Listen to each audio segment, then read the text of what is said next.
tell us your name. Okay, and what is it that you want to talk to us about? 501c3.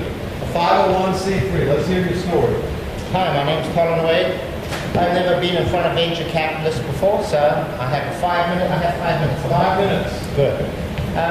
Just to bring you up, I was born in England. Lived in Africa 25 years. Lived in Europe for 14 years. Lived in the United States for 12 years. I have set up businesses in 5 countries. I have run businesses from scratch to $3 million per year. And in most countries that I've run the businesses, the political system has normally let me down, especially Zimbabwe and South Africa, and I'm hoping I'm not in the third one right here. So, I've studied SEC compliance. My for-profit company, which is Triple T Productions, is SEC compliant. We've raised capital for the last 4 years. Most of my investors in California, and we've raised well over $300,000. The 501c3 is what I'm here tonight. It's called Wafer. It was set up, the articles were completed 2 weeks ago. It's brand new. Still have got the polish and the paintwork. It is a company that is going to give water to the world for the simple reason is that water is more valuable than oil. Wafer stands for the Water and Education for Africa. I have Africa at heart, and my idea is to give drinking water into the rural parts of Africa that don't have it. Now let's look at the equations of the world. Okay, Bill and Melinda Gates Foundation is trying to solve dysentery and malaria. What product do those come in? Water. The World Health Organization is trying to feed the world. Where does food come from, and what is the necessity it needs to grow? Water, right? The common denominator between the Michael Dell Foundation, the Bill and Melinda Gates Foundation, World Health Organization is water. Whether they like it or not, it will come down to that, right? Water produces food. Water also produces diseases. Water is something that should be clean and drinkable. Give you some facts in the United States. 1 in 5 people in the US only drink bottled water. 80% of bottled water comes from the faucet.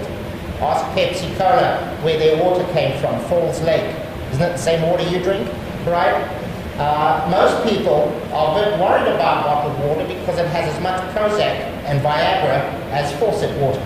And those things do not come out. So in theory, by drinking great bottled water, you're getting your steroid complement that you don't really need, okay? Is there a question, is there a way to solve this? Yes. There is as much water in this room tonight, right, that would give us enough water for a week of drinking. There is humidity in here. If we can turn this humidity into drinking water, we have got water as clean as reverse osmosis water. What is Wafer going to do? Wafer is going to give a 100-gallon machine to an African village that is going to run on solar power. In other words, it does not run on electricity, it does not run on diesel.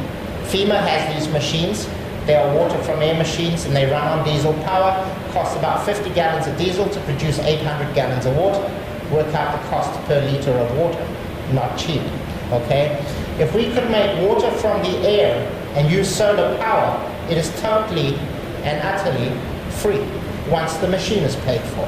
Where am I right now? The idea of Wafer, the goals of Wafer was to produce water for Africa. In turn, we can produce water for the United States. Imagine a water machine producing pure water next to every single house in the country. How many houses is that? Quite a few, okay?